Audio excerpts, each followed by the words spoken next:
We are live. This is what happens when you decide you're going to do a video every day for YouTuber, but you don't have enough videos edited because something glitched. So since I will be editing a bunch more videos today, I figured I'd come live and chat with people. This is really random, so I have no idea if anyone's going to even pop in. Hi, Becca. Hello, you're a big inspiration. Oh, thank you. That's very sweet. Still, like, when everyone tells me things like, you're such an inspiration or your content has helped me so much, I'm like, really? That's like, mostly it's just like whatever random thought pops into my head. Like, that's just kind of what happens. I'm drinking just normal black coffee put in with a little bit of cinnamon to make life better and more fall-like. Yes. Hello, Solaria Willow. What is up? I don't really have a topic in mind for today. I pretty much have just been chilling out, attempting to do as many fall things as possible, and been rocking out, making videos. It's a lot to do a video every single day of the month. Hello, good morning, hello. Do you have a cat? I do have a cat. Speaking of which, boo-boo. Boo-boo. Are you two? She's amused with the pumpkin right now. We'll see if she comes over. Come here. Come here. Yeah, can you come here? Come on. Boo-boo. And she's pissed at me now. Bothered me all morning long, so I decided to make her part of my Instagram story, but now she's like, no, I don't want to deal with you. Now that you're live and it would be good for the camera. No. Oh. All the fall activities. Yes. Let's see. So far, I've carved a pumpkin. That didn't end up all that well. That video went live. I believe it was my DIY witchcraft video, I think, right? I did a little pentacle into the pumpkin. I was really, really proud of that. Two things that happened with that. One, I put a candle in the pumpkin that the wick was way too big. So I left my room after lighting it, and I was just like walking around, getting stuff done, doing some dishes. And I came back and I was like, why does my room smell like pumpkin pie? Yeah, because it was roasting the inside of the pumpkin. I was like, oh no. We're not catching anything on fire this fall. That happened last fall. We're not doing that again. Nope. So I did that. I took that out and I put a different candle in there that was like way smaller, so like it wouldn't light the pumpkin on fire. And then I like came back into my room like 2 days later, and I was like, oh my, like the pentagram had like totally fallen in. I was like, what? Why? What is happening? Why is this happening? Poor pumpkin. And then like the entire like back half of it had already like molded over. It was gross, disgusting, and like fuzzy. And then like on the outside of the pumpkin, it was all black. And I was like, why? What happened to the pumpkin? I'm assuming it's because I roasted it, so it was like half cooked, and it was just like, yeah, no, not going to. Yeah, oh no, poor pumpkin, Becca. Yes, it was. It was a very sad pumpkin. So I have a feeling I might go out. I'm gonna see if I can find like a white pumpkin that I can maybe like just paint a pentagram on it instead, so I don't have to worry about carving it. Because I carved a pumpkin. I was happy. I got my pumpkin seeds. Like, I'm in a good mood now. That's all I needed. But poor pumpkin. It's not a good time. Sorry, Willa. Oh my OMG, I've done that. I've learned to love tea lights. Yes. I have a bunch of tea lights though. Like, I don't know what it was, but okay, so the house I'm currently in, it's my parents' house, but it used to be my grandmother's. They inherited it to her after she died, and she had so many freaking candles. Like, we keep finding bags and bags of them, and they're all tea light candles. So many tea light candles. But I was just like, no, I want a big candle in my pumpkin because I'm obnoxious. Like, you should have known better, Sam. Just put a tea light candle in there. Hashtag witchy fail. Witchy fail. Ugh. Olivia Sutton, dude, I adore you. Oh, thank you. Y'all, stop it with the cute, like, compliments. You're making me blush. I hope everyone has a lovely cup of coffee on this Saturday morning. Or if you're not a coffee drinker, tea, something lovely, something happy. Let's see, what other witchy fail did I do recently? Oh, I know. I attempted to take... So I originally filmed a video on this because, like, I thought I did it. I was so proud of myself. I talked in my DIY video, too, about trying to make my own oil all the time, like infuse it with stuff. And I was like, nope, I think I did it. I think I finally infused some normal, like, jojoba oil, I believe it is, in with some jasmine flowers from my garden. I was so proud of myself. It smelled so good. I was so happy. And then the next day I went to like take it out of the dropper and it smelled disgusting. It was putrid. It was just death in this little blue bottle. It was not a happy time at all. No, no, no, no. So, yeah. So now, but instead of like immediately getting rid of it, like I have all the other oil things I have attempted to do, I am keeping it as kind of like a representation for my matron. I'm like, it's flowers that have gone disgusting and died. So Persephone, right? Like that kind of works. I'm trying to work it around because I'm like, no, you bought this oil, you bought this bottle, you bought the specific bottle that like showed you how to keep the oil so it wouldn't get too hot or anything. Like you did the thing. We're not wasting this stuff. So I'm trying to find a meaning for it. Let's see. What are your plans for this Halloween? Let's see. Well, for Samhain, I did a video on all my plans for Samhain. I may or may not go to a Halloween party beforehand. My sister's throwing one in LA with her girlfriend, so I'm like, she's like, come out. And I'm like, no, I hate LA. No.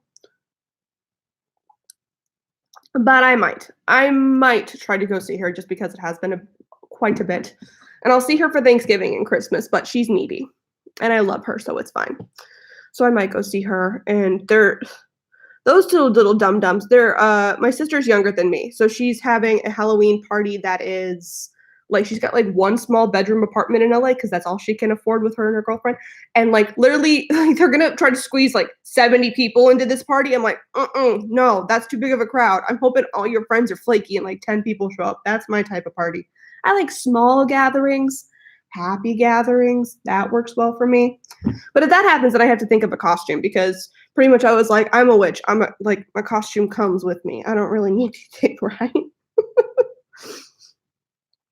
Let's see. I want to make some cinnamon oil. Ooh, that's a good idea. I don't think I can ruin that with like plants. I might try that.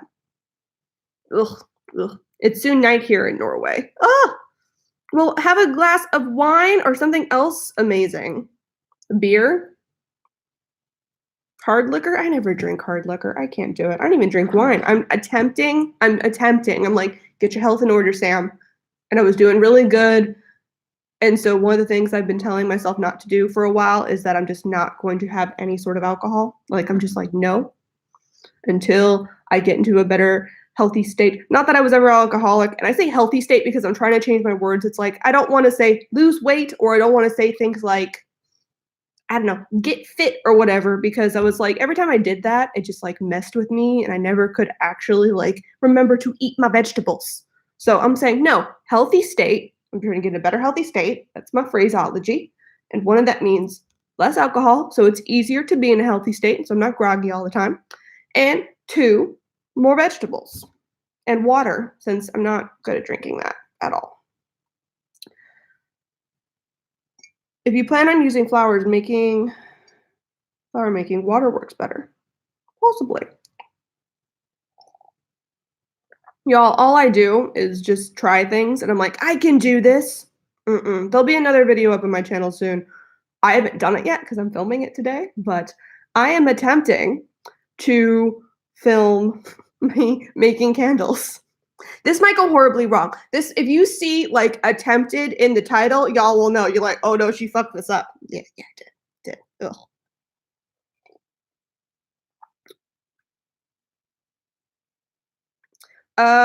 Bacillus Ravencroft, do you have any tattoos? I do. I have 1, 2, 3, 4, 5,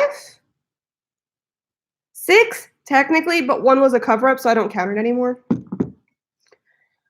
But I do. I have 6 of them, and many plans for many more once I am saving up money. Tattoos are kind of my reward financially. My whole year of like 2018 was save the money and pay off the debt as much as possible so that I could put myself in a much better like life set for 2019. Like that was my whole thing. I've been working a lot of money magic.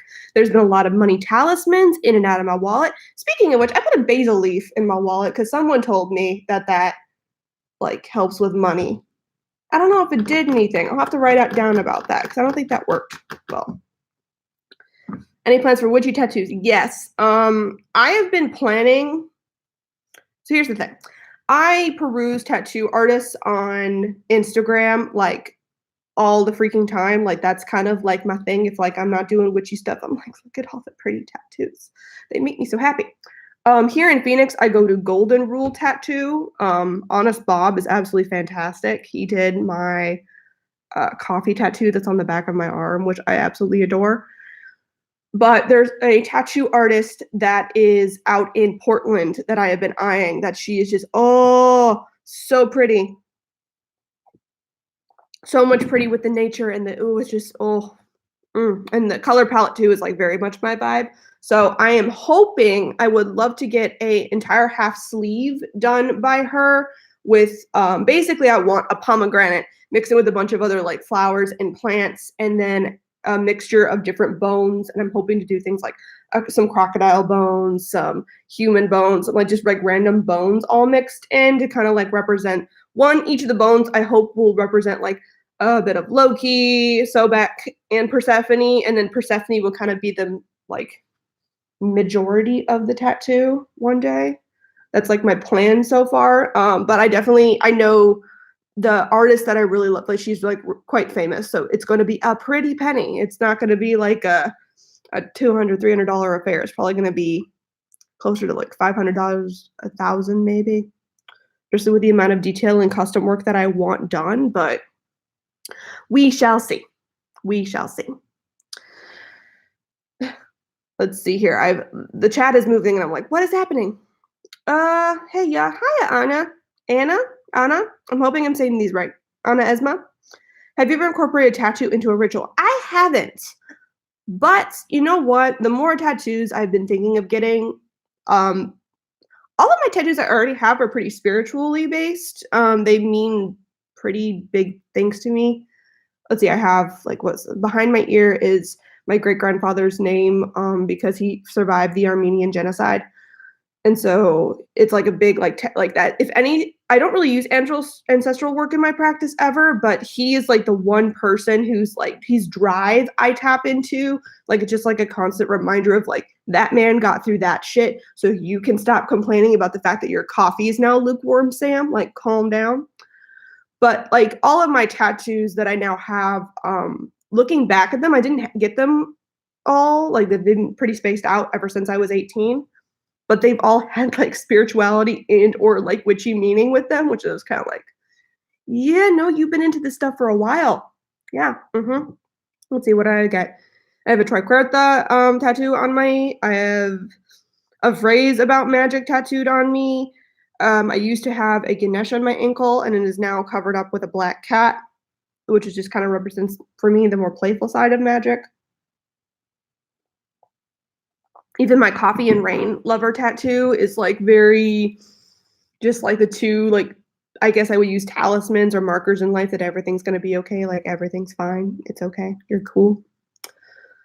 And then everything else that I have planned so far is very much either creativity based, which I naturally just link in with my spirituality, or they're all spirituality based tattoos. They're all sort of like witchy, Wiccan, or something involved in the craft. I don't know. Let's see here. Literally installing a browser updates my keyboard. Let me join the chat. How rude, Ashley. Tell your computer it is being rude. Basilisk. I plan on getting a tattoo of a William Blake red dragon on my back and maybe a few satanic cult designs thereafter. Ooh, that'll be nice. I want to get the Queen of Swords and the Shadowscape Tarot on my thigh. Yes, tarot tattoos. I've been considering. So one of the things that I kind of want to do is I've said a bunch of times on my channel. My favorite tarot card is the Wheel of Fortune. Like it encompasses everything to do with like me being a Gemini and constant change and happy in cycles and yay. The good and the bad. I just love that card. Every time it shows up, it just gives me happy feelings inside. So I've debated putting, if this is my arm, what's going to be my full sleeve with the plants and the bones and everything else. I might get the Wheel of Fortune right here and then have plants revolving all around it. I have dogs, y'all, too. Lyra! Shish. Come here. Not you barked. You have to say hi to the people. Come here. Obnoxious dog. She may stop barking. She may not. She kind of just keeps going. Lyra lady, come here. 1 minute, guys. I have to go fetch her. Lyra, come here. What are you talking about? Come here. Come here.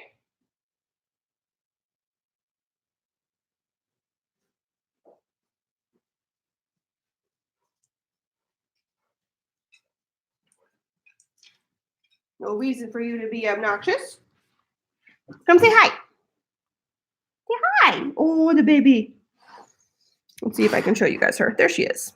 Excuse my booty rolls. Oh, hush. There's nothing out there for you. Calm down. Dogs. She's as big as a moose. She's 110 pounds. But any sort of noise, she'll bark at it like crazy and then run away like a crazy person. Because that's what the kind of dog she is. Big old scaredy cat moose. Oh, what we're talking about? Tattoos? Yeah? Mm-hmm. So I might get the Wheel of Fortune tattooed and work that into my sleeve. Maybe. Maybe. We'll see. Let's see here. I have a tattoo of a shadow witch and a blue moon. She's holding a black cat and a broom. Ooh, that's nice. Oh, happy birthday. Happy birthday indeed. Oh, birthday in October? Lucky. Ooh, does that mean you're a Scorpio or are you a Libra? Which one is it? Can't quite remember. Can't remember what time it is. I'm so bad with astrology, y'all. I'm still like, if you see my What the F Universe series, I'm just like, what? The planets are moving? What's happening? Everyone's like, Venus is in retrograde. I'm like, that explains a lot. So much is explained with that. Libra. I'm a Taurus. Libra, I think. Capricorn. Yay, Capricorns. Capricorn moon here. Feeling pretty damn cool. The more I look into Capricorn stuff, I'm like, oh, that's so true in my moon sign. It's not even funny. Gemini here. Yeah, Gemini suns. Rocking it out. Hi, Stephanie. What is up, girl? Oh. Yeah, no. My What the F Universe series, I'm just, like, half of it is just me, like, looking back at my notes from my Astrology 101 course and then, like, attempting to find things online that explain like what was explained to me so well, but also explained like more concisely for like a shorter video. Because like the course was like a 5-week course talking about so many different elements of astrology. And it was just like astrology 101. Like it wasn't even like a deep dive. So there's like so much information in my head, just like, what is happening? Oh my God. And every time I pull up my chart, I'm just like, okay, if I focus in on one small part, this will be okay. Astrology really interests me too. Oh, Melody. Yeah, no, it is so much fun, but the amount of layers that are involved, I don't know. Does everyone like have that type of thing where they're just like, oh, that thing is so cool and I love learning about it, but like it just makes your head hurt, like in a good way. You're just like, I feel my brain growing with knowledge type of deal. Like the stress is just there. It's like, ugh. But I wanted to grow. I wanted to take things on. That and coding are like the two things. Astrology and coding, like trying to learn like HTML, just like, oh my God. I have to learn it right now for work and it's driving me up a wall. I just kind of want to punch things. So many Tauruses in the comments. Taurus. Hi, Tauruses. My sister's a Taurus. I know you stubborn bulls. I know how you operate. Y'all are lovely and you have nice things around you all the time, but I know you're stubborn. I just know. Somebody says, I have no clue about anything astrology. I just know I'm a Leo, but I don't know anything about rising moon. Like, please stop. It's too much. I know when you first like start like listing out all the things, you're just like, okay, so I'm a Gemini, but I'm also a Capricorn moon. And then I'm a rising something else. And then you're like, yeah, but what rules your 17th house? That's not a thing. But you know what I'm saying? Like, you're just like, what? And then there's like even more levels and labels and things that correlate in with all of that you're just like, what? Hence baby steps, which is why I'm like, yeah, that's what the FU universe is doing for me. It's like making me baby step, like take a minute, digest more information, look into what's happening while also just like calming down. Sam attracts all Tauruses, apparently. What's up, bulls? Apparently my little chaotic element with my little ram that's like just ramming through and keeping a little bit of structure is keeping y'all here. I'm a Gemini, my husband is a Gemini. Oh, that's hilarious. That's a lot of chaos. That's a lot of information running around. I don't know if I could. It'll be really interesting to see the type of person I end up marrying or just like my next relationship, like who I'm with. Because the only long-term relationship I've ever had was with a Virgo. That didn't work out too well. Granted, he wasn't really working on himself all the time and analyzing his shadows that I can now reflect on that. So self-improvement wasn't really his bag. So that makes he had a lot of the positive and then also a lot of the negative aspects of his sign that I can definitely identify now. I don't know his birth time though, so I couldn't look into like his full chart and see like where we all didn't align and why that didn't work out. I don't know. That's one thing I definitely love. Someone had said to me that astrology is supposed to point out your flaws in a lot of ways, not to say like that's how you're going to be for the rest of your life and there's nothing you can do about it. And like, so people are like, I'm sorry, I'm just a bitch. I'm a Gemini. I'm two-faced. It's like, no. The whole point is so it points out your flaws and then you work on those. Like you should be aware you're failing in that so you can like conquer that in life and be like, okay, cool. No, I've worked on this now. It's like a good thing to be like, in this life, your lesson was supposed to be, don't do this. Birthday twins. Oh, would you be open to dating another Virgo? Possibly. I don't know.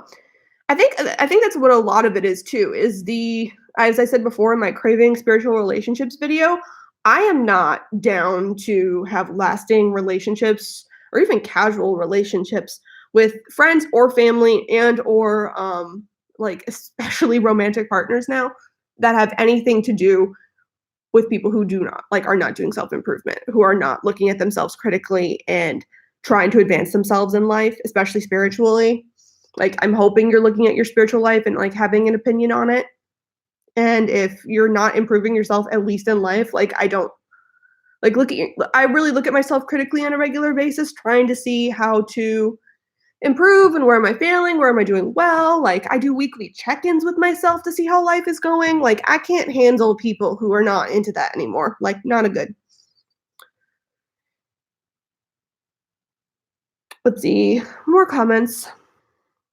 Just wanted to pop in and say hi. I'm at work, so I'll have to watch the playback when I get home. Ha! Megan, I love you for doing that, but God, I totally watch videos at work. I'm so bad when I'm bored at work because like the nature of publishing is like, oh my God, so much work. And then like 2 minutes later, it's like nothing. Like it's just dead. There's nothing to do. So instead, I pretty much have been like looking up like different skills that can like help improve my editing style, my graphic design style, or like stuff I do on the back end of our website. And that's what I do. But sometimes that's just so boring and I just don't want to learn any more skills, especially when I'm not getting paid to be doing that. I'm just like, you're not paying me to learn more stuff, so I'm not doing it. So I'm really bad. I watch Witchy videos at work all the time. Sometimes I'll have like someone will comment about a video on mine. I'm like, oh, I have to like go and respond to that because it was really important. And then someone like will come around to my cubicle and I'll just be like, yeah, no, that's my face on you. Just don't look at the screen, coworker. Don't look at the screen. I'm bad. I shouldn't be doing that, but I'm doing it. I seem to trap scorpions in my direction. Scorpio's not one of my best friends used to be one of my old best friends. Haven't talked to her in a long time. Used to be a Scorpio. She made life very interesting and fun. I'm totally at work too. I wish I could pay for witchy things. I know, isn't that like the dream? Like, can I just please like do witchcraft like in general for work? But at the same time, that would involve like me doing spells for other people and like maybe like I've like thought about like if I ever got good enough at tarot, would I want to be like a tarot reader or whatever, or would I want to like do spells for others? And quite honestly, I don't know if I want that pressure. Like I see amazing people do stuff like that, like other tarot readers. Like thank God for y'all because I go on and I'm just like my cards are confusing me. Somebody help.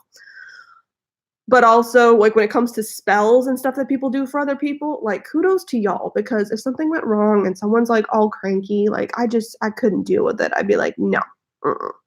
Like, I can't handle what intention y'all are also putting into the situation. My magic can only do so much. You could be blocking every blessing I'm trying to send into your life. I'm not doing it. Like, that just feels like such a headache that people must be. Right? Ugh. Like, bravo to all the witches who do stuff for hire. Like, my goodness. I have midterms in 1 hour. I was at school, forgot a candle lighted at my home. Oh no! I do that so much. It's not good. Please, everyone, remember to blow out, snuff your candles. Remember that. So important. So important. Your daily uploads this month have been giving me life at work. I forever have my headphones in while I'm working. Yes, I'm glad you have been enjoying them. Oh, just so everyone's aware too, it was live for, what was it, like was it Thursday? I think so.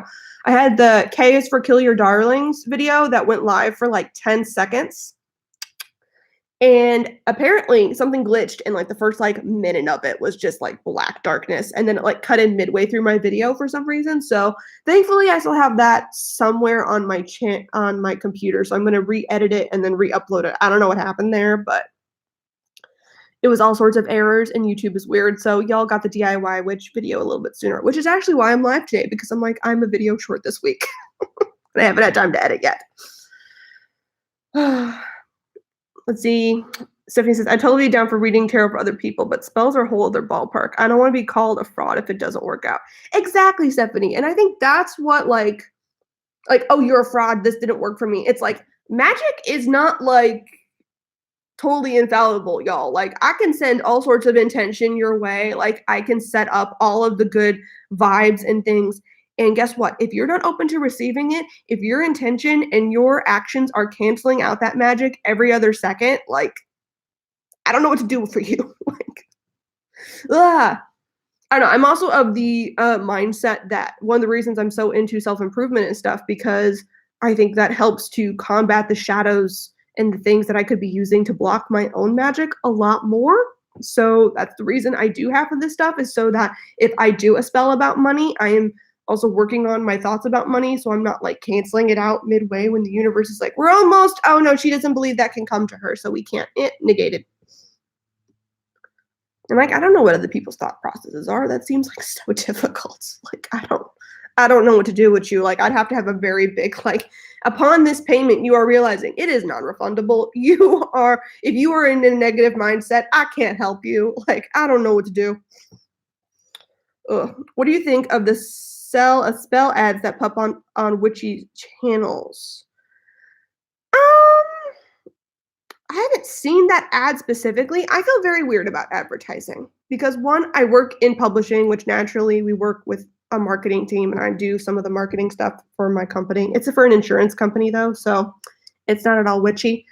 So there's like I'd have to definitely see the context of different ads of things that pop up to see what my 100% opinion on stuff is. I have no problem with people like selling their spirituality in a sense, like, you know, using their skills that they have to make a buck and different like spells and things. But I definitely think that the better way to advertise in general is just to be like, this is what I got. If you want it, you can pay for it. If you don't want it, then cool, move along. Like, as opposed to being like, I can change your life. I can do this. I can do whatever. It's like, you're a bit pushy. Like, chill. You know what I mean? Would you be worried about how monetization of your spiritual path could influence it if you were to sell spells or things of this nature? Not really, because I think you definitely have to be cautious to make sure you have the separation of, this is something I'm doing to make money, and then this is for my personal practice over here, right? Like, definitely schedule in the time to be doing magic and to be doing things that don't have anything to do with making money. I mean, that kind of crosses over a bit. Like, I've definitely had that experience a bit with like this YouTube channel and like making content. There are times where I'm like I'll go through a whole week and I'll be like, God, like, I feel like I've been doing nothing but witchy stuff all week, but I just don't feel fulfilled in my practice for a second. And I'm like, oh, that's why, because I've been talking about witchy content, but I haven't actually like sat and meditated at my altar for longer than like 10 minutes this week. So I need to like do that, right? I need to like take a minute and like gather my thoughts and like be invested in my personal practice. As long as you're giving time to like your own personal practice and what you need to do when you do it, do whatever you want with the rest of your time. Like, have fun, go for it, make your money. I need coffee now. Always more coffee. Always more coffee. I'm almost out and it's sad. I'll have to go make another pot because I'm pretty sure I'm out. The craft, I have a Chemex that I use because pour over coffee, once you have really good coffee that you've actually purchased, is so good. But that also means that, like, I don't have, like, just a pot of coffee waiting for me all the time. I have to constantly, like, redo it. Let's see. I love what was mentioned in the podcast of macro and micro spells. Macro, big draw money spells, and micro spells like charming, a job application, or things to work towards the goal. Ooh, I have not heard what it like. I've been looking for witchy podcasts, y'all. Comment in like the little chat and or in the comments down below if you're watching the playback of this, witchy podcast that you love, because I've been loving podcasts a lot more recently. I used to be into quite a few of them, and then I kind of fell out of them for a while just because the ones I was listening to disinterested me. But I'm like, ooh, what if I did some more witchy ones? I definitely want to follow those along. And yeah, there's like different scales of spells. I think I mentioned in my like 2019 things to do for 2019 witchy goals video. I am doing a lot more like quick magic spells, aka like spell for money. Cool, I got handed $1. Like that worked awesome. Just to like use my supplies and get me in a more magical mindset and stop like tripping myself out about if it's not a big grand spell, like it's not real magic. It's like calm down, no, chill. You can just do a little quick spell, little quick to one, it doesn't have to be anything hyper aggressive. Let's see. I would love to post witchy videos on my YouTube, but I'm still definitely in the broom closet other than to people closest to me. I feel like people don't understand it's not what you see in the movies. Yeah. I definitely have some relatives and some friends of relatives and things that I'm just like, they know about it, but they just kind of laugh and like they're cool with the idea that like it makes you happy, awesome, but to them it's like entirely a joke. Excuse me. So, it's tricky. It's kind of it's one of the main reasons I came up with a magical name or a name for this channel and then a name for my journey in general was because I wanted a little bit of that like you don't know who I am. Like if you Google my full name, some like my website will pop up for like my graphic design stuff and whatever, but you have to Google Shadow Harvest to find this channel and to find everything else. Eventually I'd love for it to be open and consume a lot more of my life and have a lot more like intimate friends, and the people who find out about it, like I don't care. But I finally have gotten to that point now where like if my certain friends found out about this or certain relatives, I'd be like, okay. Like I definitely would have relatives be like, you're going to hell. And I'd be like, I'm fine. It's cool. Me and Lucifer will have a great chat. Like, I'll just troll them. It'll be fun. I don't need to do anything else. We have the same wifey and hubby mug set. This is something I bought for my parents because I was like, here you go, cute. And I'm just like, no, they're mine now. I like the perfect size. Sometimes you get like this in like my coffee and cauldrons mug that you probably guys have seen on my channel a bunch that I use. I love that cup because it's like the perfect size and I love the shape of it. And this too. Because sometimes you get like nice big cups. I think it's like my Gemini cup that's so big. And I just like by the time I get to the bottom, I'm like, now my coffee's like sad. It's not hot anymore. It's just too much. It's too much going on. Let's see. What's something that has always really drawn you into witchcraft? Honestly, it's the idea that you can like work on stuff and improve your life. It's the active participation in your life that really draws me to it. I have always been like, it's funny. I probably make a whole video about this later about how once you like really commit yourself to the craft and like, you're like, yeah, I'm in the craft. I'm doing the thing.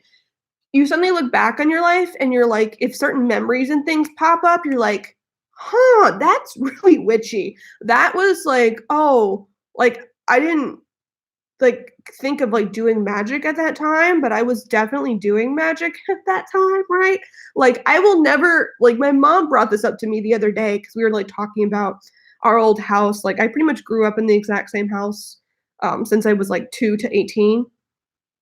And I had my one bedroom that like my mom said, remember when you like there was 2 bedrooms in my house, and since I was the eldest child, I got to pick like which one, because me and my sister used to sleep in the same room. And then when I like got old enough, she's like, my mom's like, okay, pick the room. Which one do you want? And everyone thought for sure I was gonna pick the bigger room, and I picked the smaller room at the other end of the corner. And I did this when I was like 6, apparently. And my mom just said, why? And I was like, the energy's better in that room. That room feels icky. And my mom's like her 6-year-old's telling her like, something weird's going on there.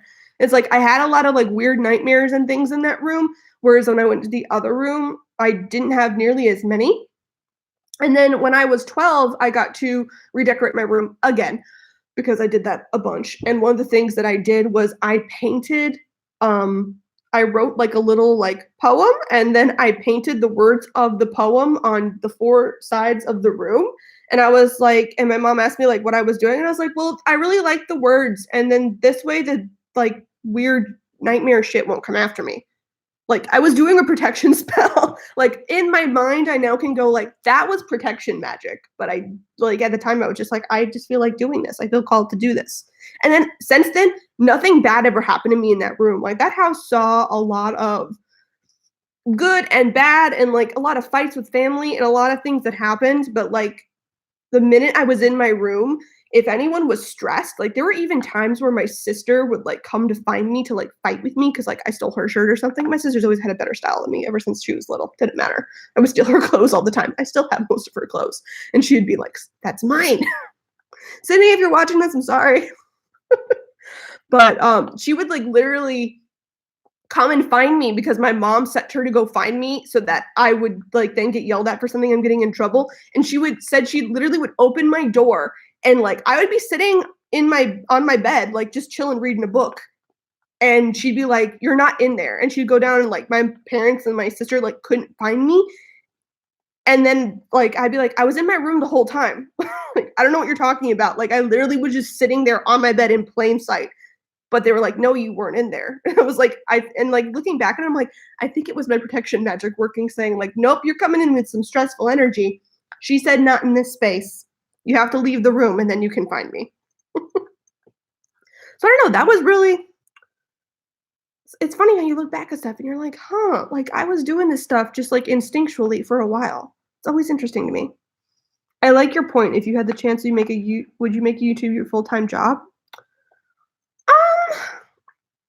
I don't know. Okay, so big goal for my life in general is I have ever since I was 18 years old realized that I love to write, and I specifically love comics. Like I would love to become a full-time comic artist. Like that's big goals. But then even beyond that, I realized I would really love. I'm an editor, and I love doing that as well with everything. And I would love to start my own publishing company.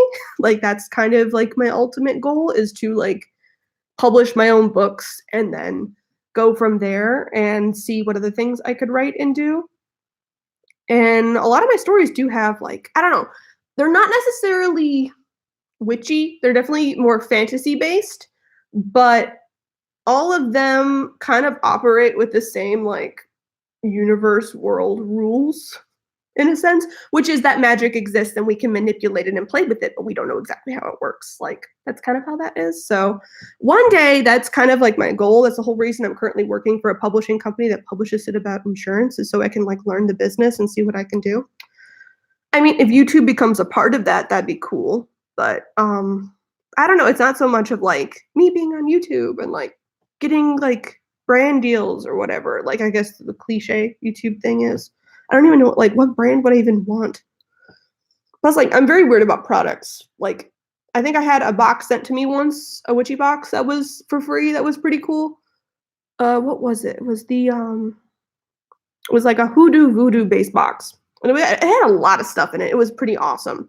But like, I openly disclosed that on my channel. I have no problem doing that. But like, other than that, I don't really know if I would be like paid to like make videos or something. That'd be a bit, I don't know. Oh my God, too many comments. Come back. Would it sound crazy if you were to start your own podcast? Maybe. I have considered making Coffee and Cauldrons something that would be bigger. But instead of like just me talking about my stuff, I would definitely want to like interview other people and stuff. But I don't know. I've never brought another person on my channel or anything either. I've never collaborated in general in that sense. So I might do that in the future. We'll see. I don't know. That's like a lot of coordination. But that's my number one thing that keeps me from like collaborating with other people or like even reaching out to people I think would be awesome to have on my channel is just like collaborating in any sense is like so much scheduling and like so many people that I would love to collaborate with. There's definitely a like time difference going on. And trying to get my sister to FaceTime me at a normal hour is hard enough, let alone trying to like get people to like, hey, let's talk and let's do a thing and whatever. Like it's difficult. So like doing a podcast and all that, like I definitely want to like buy a better audio mic and like level up some of the like production side of things because I can't just be well enough type of deal. But maybe one day in the future, we'll see. It depends. Let's see what else we going. Fat feminist witch, new world witchery, down the crossroads, bad pagans, 3-month mystic. I'm assuming these are all podcasts. Yes. Ooh, I'll have to write these all down later. Actually, you know what? I'll forget. And then I'll be upset and I'll be sad. We're just going to take a picture of your comment right now. Because yes. And then I'll find the picture later, like a week from now, and be like, why did I take a picture of that? And I'll be like, oh, podcasts. And I'll go and download them all. Because that's how my brain works. If it's not in my phone or written in my planner, it disappears. I definitely remember making little amulets with stones and sand and leaves as a child and basically setting an intention. I was super obsessed with nature and fairies and things like that. LOL. I don't mess with fairies. That is the one thing that I don't like. People who like everyone I've seen like talk about the Fae and like the history about the Fae, and I've dabbled in like some of the history and the historical stuff comes around that. And the more I see it, I'm just like, which is funny because there are very like a little trickstery in nature, you know, that whole concept. So you think I'd be drawn to it, but they just make me nervous. I'm just like, nope, you can stay over there. Not dealing with you. But that's cool. Yeah, no, amulets. I definitely made a little bit of an amulet once when I was a kid. Like that was a thing that I did. I loved being outdoors. We had like all my friends made fun of me because we had 2 backyards, which basically meant that my mother literally put a fence in the middle of our backyard and she made like a really nice, pretty garden setup thing with like a fountain and all this stuff. And then there was like just grass and like a play set on the other side for like us kids. And we were not allowed to go on her side of the garden because she wanted it basically to be like secret garden gorgeousness. And it was, but we totally didn't listen and we just hopped the fence all the time until she would find us and yell at us. But I remember like exploring into like the little woods. It was like 2 big giant pine trees in the back of my yard. And I was like, ooh, I feel like I'm in a forest. This is so nice. Let's see. Vessels has a great idea. Would totally listen. I've already searched for witch podcasts and can't find anything. Yeah. That's one of my things where I'm just like, I want a really good podcast. Like I can't just like listen to people like talk nonsense. Sometimes I can. It depends on the nonsense. It depends on the type of nonsense. And also the person talking, right? Like I could listen to like Joey Morris and like Chris Ashburn like make funny noises at each other for hours. I don't care. Like every time they hop on a live on YouTube, I'm like, yes, yes, all the yes. I rewatch a bunch of the stuff that they've done too. On like when I'm feeling like down, I'm like, I just want 2 witches who enjoy each other's company talking about witchy stuff all the time. That's all I want to do. I get nightmares on a nightly basis. You get used to that for a Basilisk Ravencroft. See, I don't know. I've been able to do a lot of lucid dreaming for a while, and so a lot of times when I have nightmares now, I used to like get like overwrought with them, like on a regular basis. Like they really terrified me, like would not just like would stick with me all day, like really freak me out. And I don't know, probably in the last like 5 years, I've been able to like switch them when they're freaking me out. Like I can just like suddenly like something gets a little too scary and like something like just taps in and is just like, no, I can change this. I can mess this around a bit. And there are other stuff that I'm experimenting more too now that I'm diving more into like darkness and darker stuff and dark archetypes and things like that in my craft. So that's also been a play currently. I want to play with it a little bit more before I do like a full video on it for you guys. But yeah, it's interesting. I would listen to her podcast too. Oh, that's sweet. Well, hell, that's 3 people. Maybe I have to seriously consider it then. Let's see here. What else? What other comments do we got? Because I came on here with no plan other than I'm gonna have coffee. And that's about it. Wow, okay, comments, stops my comments are, like, literally just, like it's like, "Stop." There we go. Do, do, do, do, do. I've seen chime candle brands starting to do giveaways with witchy candles. Oh, interesting. What do you think about atheist witches? I believe that our deities are guides from within. Totally, if that's your construct, you go for it. When it comes for, I don't know, what actually is happening and what I'm actually doing in my craft, like if people are like, okay, but what do you like actually 100% believe? My biggest thing is I don't freaking know. Like, part of me is just of the until I have absolute proof on something, I'm not going to say one way or another whether like we do for sure reincarnate or we do for sure rejoin source energy or we do for sure just like turn into nothing or we do for sure we'll end up in heaven or hell and the Christians were right the whole time. Like, I don't know. I have no idea what the actual construct is but I like to play with it and let my belief set change for what works for me in the moment. So like sometimes I have to sit there and go, all right, Loki, Persephone, and Sobek all said this to me. And some stances I'm like, those are deities from other realms contacting me to try to guide me onto a path of enlightenment. And other senses will then turn around and be like, okay, so that was my mind trying to speak something through some weird ass metaphor. What does this mean to better my life in the actual 3D realm? Because this is all that matters. You know, like I kind of really shift between the two constantly because I don't know. And until things get confirmed 100% with either like 100% scientific consensus or 99.9 because scientists are never 100% sure of anything because they're always like, this is what we know now, but we could know more in the future, which I very much appreciate. Like until the scientific community comes in and says, we're pretty damn sure that this is what happens after you die, or I die and I find out, like, I don't know. It'll be one of the things. So atheist witches, totally. Yes. Like I probably, for some people, witchcraft can definitely be like a faith and a religion and a whole thing.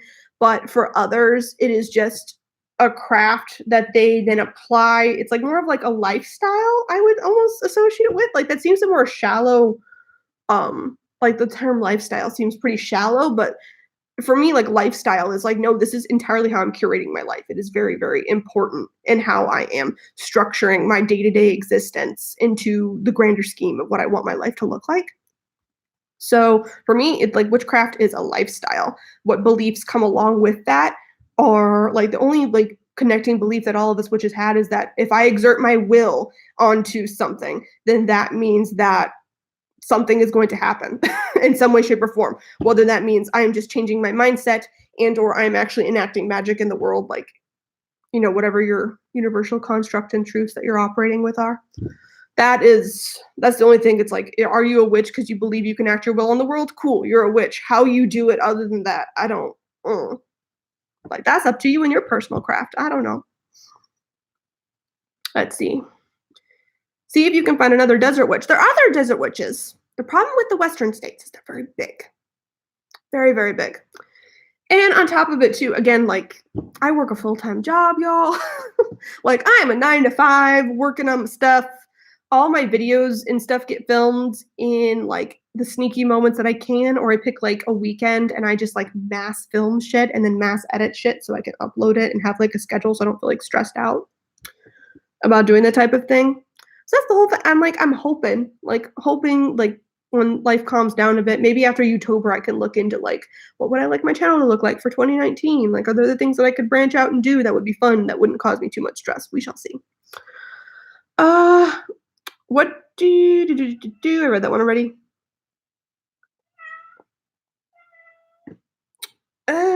I think Crescio Coyote is in Arizona. Yes, she is. She is in Arizona. And I always like on Instagram, she like comment back. It's like, yes, rain. We've got rain. Like she's like there with me vibing. She's got amazing hauls. I think she's doing Halloween.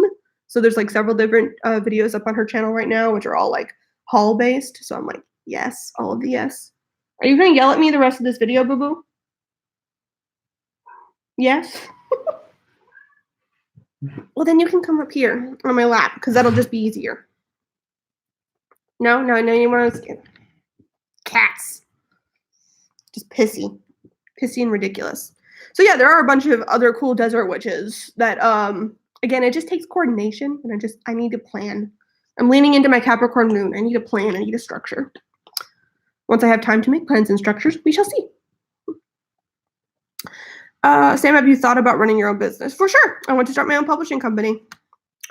What that will all entail, I'm not sure. We shall see. We shall see. Maybe more spiritual books, maybe more fantasy-based books.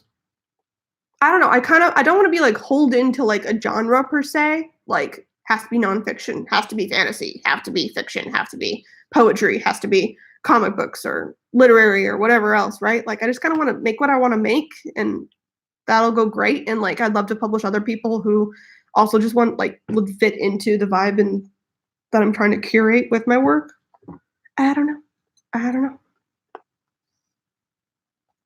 Most of my Christian crushes when I was a kid longed for any witchiness, and I used to just sit and hold them and think I knew. Yeah, no, I used to like just pick up rocks. I was like, I wanted that rock. Why? It called to me. My mom's like, that's weird. Shadow, have you ever had a dream nightmare one night and then watch it play out the next day? Dream-wise, no. There have been times where I have like thought back on memories, and then I sit there and like I'm fully describing something that happened in my life. Like, I 100% believe like this happened, and then I will like think about it a little bit later. I'm like, oh no, fuck, I dreamed that. Like, that wasn't like actually happening in our current reality. Like, that was somewhere else, and that freaks me out, right? But never like 100% confirmed where I was like had a dream and like then it happened. Like, the only time that's ever happened is with that like kind of my past life experiences video that I put up, the church thing. If you watch that, you'll know what I'm talking about. But I guess that's kind of like that, kind of close. But I don't really like dream future stuff, whatever. Most of the time, my dreams are fucking trippy and weird. Like, they're not things I would be like, oh, hey, future, that's cool. Except for once. I think I dreamed my future child once. So if my first child pops out looking like the thing in my head, then I don't know. Maybe I do. Just way off. Let's see here. Comments.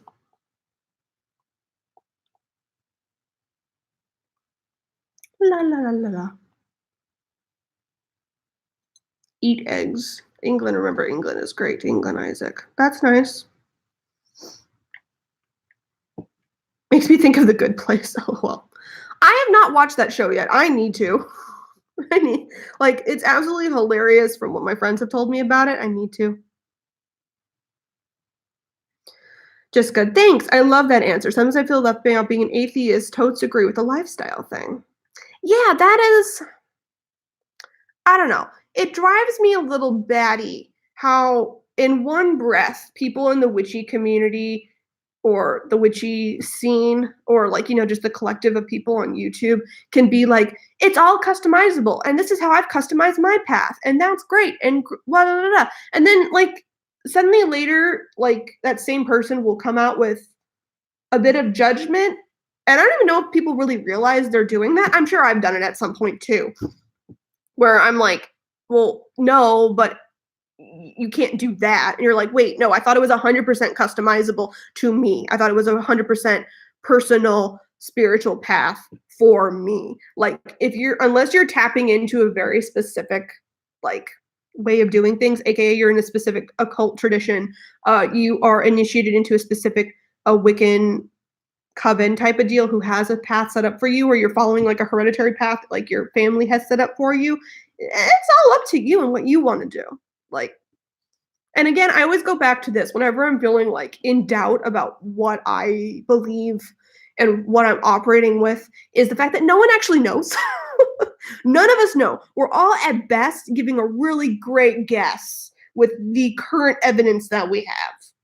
And the current evidence that we have could change at any point in time. Someone could come out with a huge scientific discovery that this is all a simulation and we've been playing a video game the whole time. Like, you don't know. We don't know. We don't know.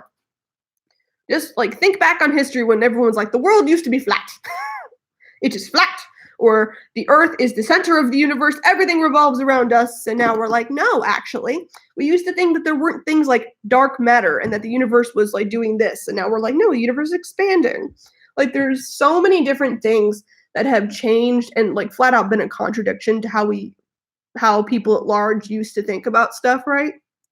Hell, bloodletting used to be a thing. You had to get the toxins out of your blood. That's the only way to treat anything. Yeah, no, the blood's just going out, and now people have less like white blood cells to fight infection. That's not a good idea. There's so many things that we don't have 100% guarantee for, so I hope I check myself on a regular basis. I try to do that as much as possible. I'm trying to be like, put your ego in check. Get in the back seat. What are you doing? A little bit of like stroking is okay every once in a while. A little bit of just watching something to confirm your viewpoint is fine every once in a while. But overall, like your opinion is just your opinion. And we should all remember that as best as we possibly can. Stop judging other people all the time. Hello, Tatiana. What is up? Let's see what else. Raven says, I think witchcraft is like that for me. I've been practicing since childhood with my father. It is very important to me. It's my one constant. I think that's why I love it so much. Yeah, that's like, it's kind of the thing that I always fall back on, right? Like, especially like this summer, I had a big low period that kind of happened as I was realizing that I wasn't going to get to certain goals that I wanted to in the time I wanted to. There was like a bunch of stuff just like kind of hitting me at once. I had a lot of like ego problems at that time. I was like seeing my best friend had a huge, like great job opportunity, and my sister was graduating from college. It was like basically like you see all the people you love advancing so well, and you're just like, yay, good for you. But why am I stuck here? Why am I stuck in this current state? Why is it taking so long and so slow? And I was definitely comparing my lives to theirs a bunch. And the craft helped me so much. Being able to be like, no, you can do something right now to help your situation. You can go sit at your altar and you can ask your deities and you can ask the tarot cards for what you need to do. I can set up spells and plans to help better my life, to bring better opportunity for me. Even if there are no like 3D realm current opportunities coming to me, I can do that right now magically. That's what I can do, which is great. For the uncertainty witchcraft, I 100% feel you. I'm like, yeah, there are spirits in the vine, but then again, what if there isn't? Uncertainty sucks. Well, what can I do about it? Basically, yeah, like it's kind of like we don't know. We're kind of just all playing with it, seeing what happens. It's fun. I recently got into witchcraft, but it's very low key maintenance. A bonfire here and there. I really don't do spells, but I love pulling oracle cards and meditating. See? Let's see what else we got here. No, stop it. I hate when you barely touch the mouse and the comments just like, they're like, brrr. I'm like, what? No, stop it. So back to Tatiana said, I love pulling oracle card and meditating. Yeah, and I mean, your craft can be as simple as that, as like you're setting intention and like doing a little bit of magic here or there. And like, it doesn't have to, you don't have to do cauldron work to be a witch. You don't have to do candle magic to be a witch. You don't have to do that to be a witch. You know what I mean? Let's see here. What do you think of witchcraft becoming mainstream? Like, instance, Sephora was going to sell the witchcraft starter kit. Oh, we're going to open that can of worms, are we? Why not? Let's do it. So I had mixed feelings about the witchcraft kit, again, because I don't think advertising or quote unquote commercialism is necessarily inherently evil in a lot of ways, just because the current system we work in, if something gets commercialized, then more people have access to it, right? And a lot of my first instincts and my first dabbling into the craft were because of commercialized shit. And if that commercialized shit had not been there, would I have ever gotten to the craft? I mean, I don't know. I can't like rewind history and replay and see if I would have sought it out differently. So I think that stuff is important to have for people to have access to, right? Like it's easier because more commercialized, bigger company stuff can just get to more people. Whereas like, because if someone is sitting there in a city and doesn't know that, hey, there's a witchy shop down the corner that I could go ask questions for, you know, it's also like a level of comfortability. Like I remember being very vulnerable in the beginning and being like afraid that I was like getting into a cult. and be like, am I going crazy? And am I about to join a cult? Like, I don't know. I don't know what's happening here. So if there was something that was like in Sephora while I was like just like going in to like buy something, would I have purchased it and felt a little more comfortable back then? Maybe, maybe not. But on the other side of it, the idea that people are just like, hey, we're tapping into this thing to make a buck does rub me the wrong way because of how fulfilling witchcraft is to me, like how important it is to me, how like integral it is to me. Is like, really? And also, like, Kellyanne Maddox had a Twitter thread where she was talking about people attempting to contact her for different like television stuff and basically trying to like get the in on like the witchy whatever, but they didn't seem to be doing their research. Like they were really just in it to make a buck type of deal. And that really bothers me. People trying to commercialize on a thing without understanding it bothers me. If people were say like Sephora, if Sephora had gone and reached out and said contacted, I don't know, let's go Joey Moores, for example, because they saw Starry-Eyed Supplies, they saw her following, they were like, this is amazing.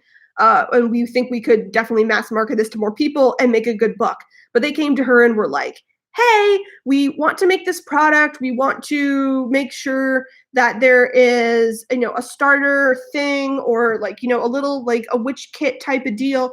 And we want to make sure that like your intention with your brand is a part of it. We'd love to give you money to like help make this thing and have you really collaborate with us. And it was like a huge actual like in-depth collaboration.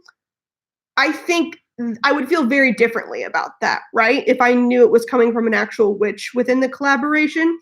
Because a bunch of things probably wouldn't have happened then, you know what I mean? Like, there are a bunch of like different information floating around about the witch kit, about like white sage, and is it actually endangered, or is it only endangered in the state of California? And what does that mean about appropriating Native American beliefs? Like it tapped into so many different things that a lot of that stuff I think would have been avoided, or at the very most commented on in a very thoughtful manner outside of Sephora, because if they had contacted like real witches to like collaborate with, right, as opposed to the Penrose perfume company, it was very much like, we're going to throw a witchcraft on this to sell perfumes. And I was kind of like, I mean, coolish, but not really. Like, there are so many other people you could have picked.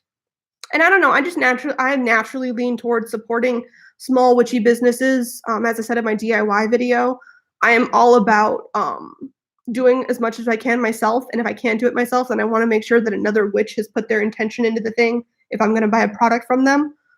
Just because I feel like that has a lot more oomph to it, as opposed to like just classic commercial perfume. Like, I can put my intention into that perfume, I guess, but I don't know. I just a little mixed feelings about it. I don't 100% know about full commercialism of witchcraft, especially because the Penrose kit and all of that stuff touches on so many different levels. Someone made a comment on my video about the 101 comments that people have about that. And I was like, they're like, it feels like it brings up so many different topics. And it does. It like really just like brings up, should we all be on the edge of society forever?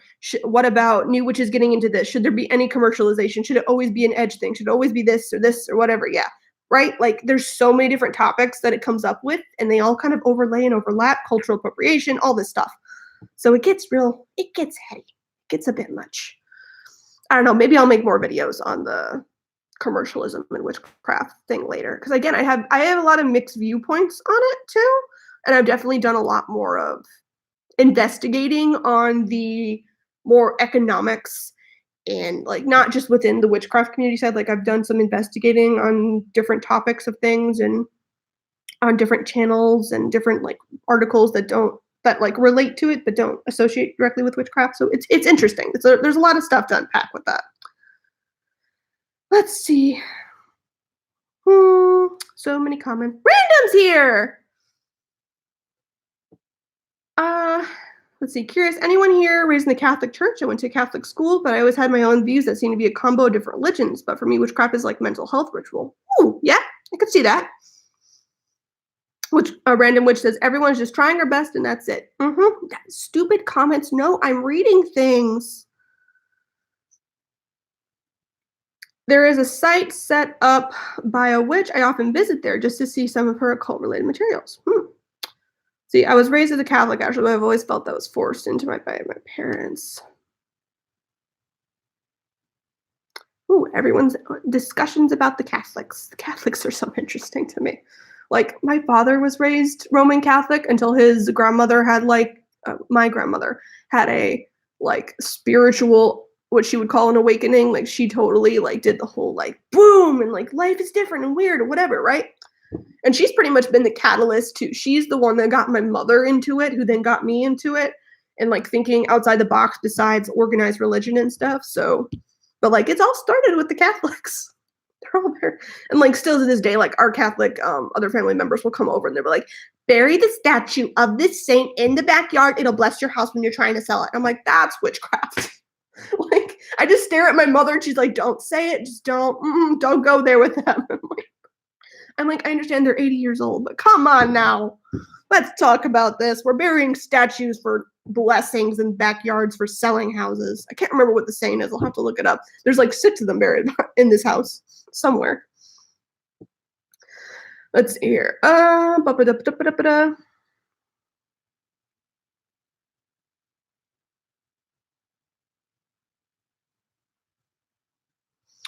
So many comments. Melody McCoy says, I can't put a certain name or face the energy, but there's always something guiding me. And normally when I need it to give me messages, they're so subtle. Sometimes at first glance, I don't think about it, but then I have a realization and I can physically feel it. Yeah. Sometimes my guides and my deities are subtle, and then sometimes they whack me upside the head. A lot of them like to just like kind of invade my dreams or my meditation with like a subtle little something. And then if I think, and it will bother me for a really long period of time, like I'll get like a weird icky feeling in my chest until I address it in like a full on, nope, I'm going into the astral. We're going to talk about this meditation.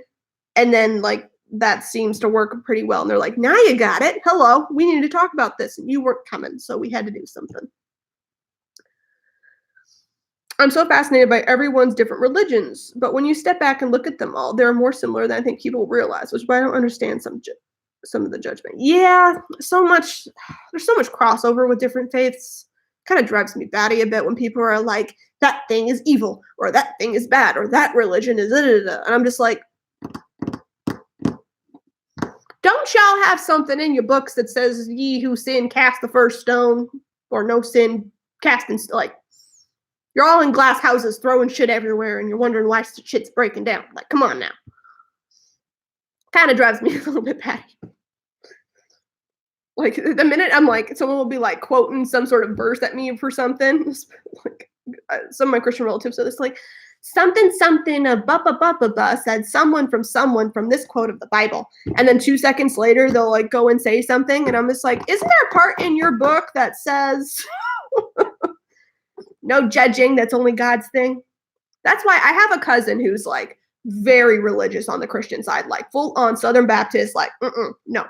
But they are also like, severely religious. And by that, I mean, they listen to the Bible with like all the way through. And part of that means they're like, it is not my business to judge. I can have my own beliefs, but it's not on me to express my beliefs to you in a way that would hurt or benefit your life. That is on you to find yourself. We can discuss certain topics, but ultimately God will judge you and he will decide alone whether it's right or wrong. And I have no right or room in any of that judgment. I have no idea what God will decide about the life you've chosen to live. And I was like, slow clap it out for you. I love you. Granted, though, that cousin also has like studied religion in depth in college and like has done like a huge Bible thing. I think they were going to become a priest at some point, or what is it? No, it's not a priest. It's something else. Something religious. They were going to like go that whole route, and then they joined the military instead because life happens and it's weird. But having religious discussions with them has always been very, very interesting to me because it is a very open idea. Let's see. I got my first Witch's Moon box of the day, and the box is amazing. I might have to buy that one once I have money again. That's not going towards whatever. Thoughts on labradorite? I love it. I love labradorite. I don't even like the first time I looked at it, I was like, this looks like a thunderstorm is happening within this crystal. Like I can feel the damn energy exploding off of this thing. And then slowly but surely, like I think the first time it came to me was in a box. And then the second time I was like trying to find a crystal, trying to find a crystal, trying to find a crystal. And then I was in a shop and someone was like, if you know, there's like a bunch of crystals right over there that are on sale if you want any of those. And so I went over there and I found another piece of labradorite and I was like, yes, that was calling to me. All of the yes. But yeah, I don't know. Someone also said it connects well with crocodiles or alligators. And I was like, okay, we'll try that before I realized what Sobek was. And it does pretty well. Sobek. If I'm wanting guidance from that particular deity, I definitely keep some labradorite in my purse. What do you think of those who are in the media, Fox News Channel, who make fun of witchcraft without doing any research before they talk about it? That just drives me batty. I mean, unfortunately, we're in the beginning stages of becoming a major religion, specifically in the United States. Like, what was it? I read an article the other day that said they're like the amount of people who identify as witches in America has just hit 1 million type of deal. Like we have just like 1 million of us, supposedly through like census or polls or anything else like that, right? So as there becomes more of us, there'll be less. Then suddenly people realize, oh fuck, we can't like just cast stereotypes on these people. We actually have to do our research and all of that and figure out what the hell is happening, right? So it's going to take some time. Fox News in general, I don't know. A lot of mainstream news really gets my goat. Like just because I do a lot of research when it comes to politics and stuff locally and nationally and worldwide now, just because I'm trying my best to stay informed with everything the hell that's going on in our country and everywhere else. So I get my news now from a bunch of different sources. And so when I see places that are naturally really biased in general on whatever side of the aisle you fall, them also not characterizing witchcraft as something that's an actual practice that people do. Also, I'm just like, yeah, okay, whatever. Like, I did not expect more of you anyway. My standards with you were very low. But slowly but surely, I think as it becomes more and more of a serious thing, people realize, oh, fuck, these people have power. There's enough of them that their opinions matter. You know, I think unfortunately Sephora got or fortunately, I don't know entirely how I stand on that one either, but that whole fiasco became, at least at most, I think it gave a lot of people understand it's like, oh, fuck, we can't just dive into witchcraft to sell something and think that we're not going to get any controversy. We're just going to make a bunch of money off this thing because there's enough of them that they will scream. like there's enough of them to raise a stink and like do a shit. So as much of like whether or not you fall on the no, the Sephora witch kit would actually have been good for us, or you're like, no, thank God it got canceled, fuck them. Like either or, the fact that there was enough people in the witchy community that got pissed about it and then that enacted its thing of change, I think speaks well for the fact that we will be a group that is a little more respected just because there was enough people that they're like, oh, fuck, if we continue with this, there could be like a bunch of protests and really anger and da da da. You know, where that might have not happened in the past, where enough people would have been able to scream about it, right? So slowly but surely, there's more of us coming into the mainstream and stuff, which is good.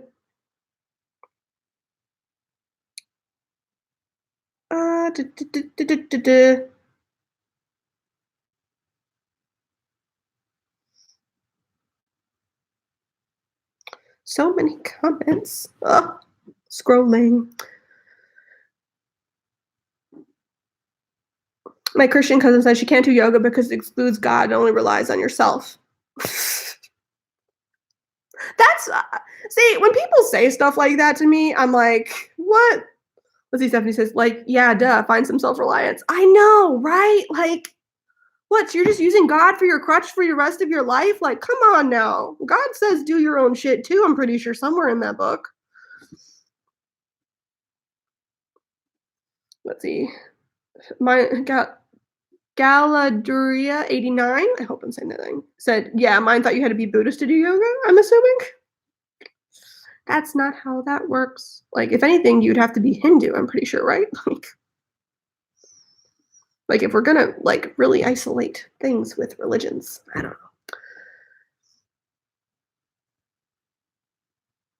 know. Jumping off of earlier's topic, something I've noticed is a lot of ex-Catholics are drawn to witchcraft. Thoughts on why that is? Because they're pretty much doing it. Like so much of Catholic ritual and like the weird superstitions that like I don't know, anywhere you go, if someone is Catholic and you look into some of the cultural stuff that comes along with that, some weird shit is associated with that, right? Like all of my Italian Catholic people bury statues in yards and like have certain things in their house to ward off evil and blah blah blah. And I'm like, that's a spell. That's a blessing. Like that's what that is. Like you say it's a thing or a ritual that we do, and I'm like, if it looks like a spell and sounds like a spell, it's a spell. You don't have to call it a spell, but you're still doing it. Like I don't know what to tell you. Like that's my personal opinion on it, right? Like I don't know, people can identify as however they would like to identify, but I think there's a lot of just natural witchiness that happens in Catholicism because of the amount of mixing that has happened with paganism and different results. Like the amount of mixing that has happened between religions as I do more and more dives into history is just like, I'm like, oh my goodness. Like all y'all are stealing from each other all the time. All of this. Oh.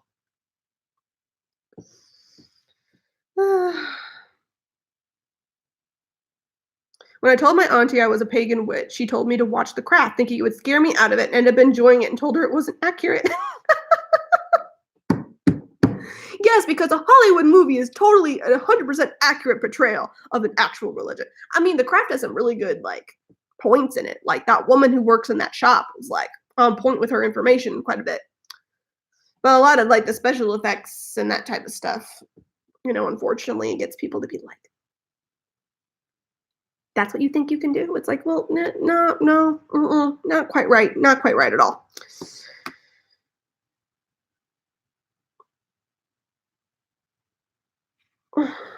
Oh my goodness. Did the video stop? Did it? No. I don't know. YouTube might cut me off. We are at like an hour and 16 minutes. Comment down below. Is this video stopped? Y'all? I don't know if like everyone was like, whatever. Comment. I'm just going to wait. Make sure. Still going. Okay, cool. Just want to make sure that I'm not like, I've barely been talking to myself for the last 20 minutes.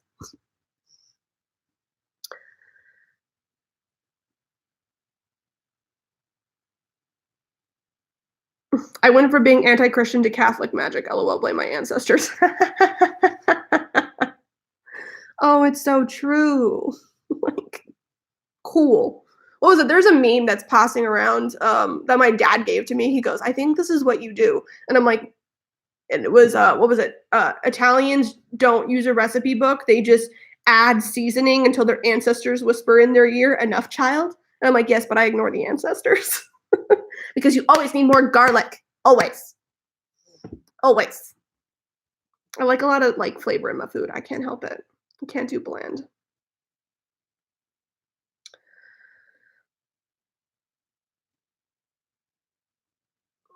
I absolutely agree. Thank you for saying that because my feelings exactly. My Catholic dad lights saint candles and wears holy medals, and I'm just like, this is a ritual. Yeah, it is. It's like that's a Catholic ritual, but also, I mean, how is it any different from what I do? Because I just light a candle over here that doesn't have a saint on it, and then I wear a different type of amulet. Like I don't. It's the same thing. Same thing. Just your intention, I guess, is like I'm calling in this person, where I'm calling in this person. Like I don't. Little Witches is better than The Craft to scare folks through LOL 90s movie too. Ooh, I haven't seen Little Witches.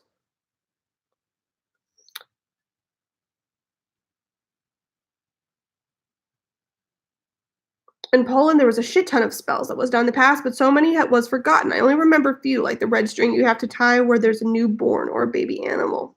Interesting. Again, everyone has so, like, each culture has so many little, like, superstitious things, and, like, I'm pretty sure if you traced back why we do those things is because, like, it's bad luck or it's, like, whatever, and it's like, well, if it's bad luck or you're doing good luck, like, you're trying to bring that energy to you, like, that's witchcraft. It's a spell. That's a thing. At least from my viewpoint, it is. I don't know. Anyone can have their opinion on that stuff, but that's how I feel about it. What was it? I visited a bunch of my Armenian relatives in LA when my sister was graduating, and I had my purse on the ground because I was just like, screw it, like I don't care about my bags all that much till I put them in a chair. And like my great aunt came up to me and was like speaking in a very thick like Armenian accent, which is like, you don't put purses on the ground, it's bad luck. And I'm like, wait, why is it bad luck? And she's just like, I don't know. My grandmother told me, and her grandmother told her it's bad luck. Don't do it. Like, okay. And I was just like, you know what? I'll take it. Purse on top. Cool. Not dealing with it. They also were growing a pomegranate tree in their front yard for some sort of thing, and I was like, Persephone, mama, are you trying to tell me something? I loved it. I was all about it. They had like their own pomegranate juice that they had made from it. I was like, yes, all of the yes. They went and got me some when they found out how much I love pomegranates. My dad's like, yeah, no, she has a thing with like pomegranates in Greek history. I was like, we're not going to talk about this because people are very, very Christian here, but yeah. And they're like, why do you like it so much? I'm like, it's like a blessing. They're like, oh, okay. You think from God. I say from the queen of the underworld. Semantics. It's fine. Witchy memes are amazing. Honestly, I'm forever showing my friends who isn't a witch or anything, but even she still gets a giggle out of it.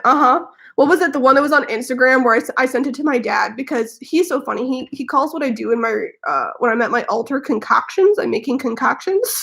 I'm like, it's a potion, dad, or a spell, I guess. He's always like, you in your room with the concoctions. But what was it? I sent him one where it says how to summon a father, and it was like you did all these things. At the end, it was like touch the thermostat. And I was like, you, that is you. This is you. And he laughed. He's like, that is true. I would suddenly magically appear from across the world if you put that thermostat below 70 degrees. See, or you could put a candle on the windowsill when there's a storm to protect the house. Ooh, didn't know about that one. That seems like a fire hazard, though. That's an interesting one. Huh. What's the difference? You used the wrong god, Missy. Joke. Basically. It's like, oh, I contacted the wrong deity. Don't put your bag on the ground or you'll repel money. Oh, that's interesting. Maybe that's where it comes from. I was always like, I'm like, why can't I put my, what's wrong? I don't understand. Same, my gram does the saint candles totally with rituals, but she grew up in Venezuela.